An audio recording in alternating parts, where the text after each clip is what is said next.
అపవాది కుటుంబాల పైన దాడి చేస్తూ ఉన్నాడు. ఆది కాండం నుండి మనం చూస్తాము ఆదాము అవ్వ, భార్య భర్త.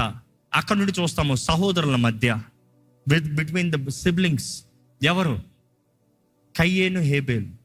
కయ్యేను తన బలిని తనని ఇచ్చాడు, హేబేలు తన బలిని తనని ఇచ్చాడు. హేబేలు దేవునికి అంగీకారమైంది ఇచ్చాడు, కయ్యేను దేవునికి అంగీకారమైంది ఇవ్వలేదు. దేవుడు హేబేలుని అంగీకరించాడు, కయ్యేను దేవుడు తునీకరించాడు. దట్ వీళ్ళిద్దరు వెళ్ళి డిస్కషన్ అంట. వీరిద్దరు కలిసి మాట్లాడుకుంటున్నారంట. వారిద్దరు మాట్లాడుకుంటూ వారి మాటలో డిస్కషన్, ఆర్గ్యుమెంట్ వచ్చిందంట.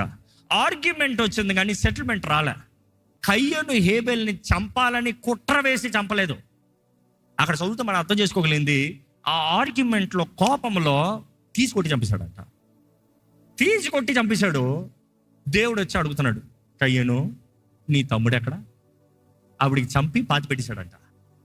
దేవుడు అడుగుతున్నాడు, నీ తమ్ముడు ఎక్కడ? ఏమన్నా తమ్ముడికి అంటే నేను కావాలన్నా? నీ తమ్ముడు రక్తం కేక వేయట్లేదా, ఏడవట్లేదా, మొరపెడతలేదా?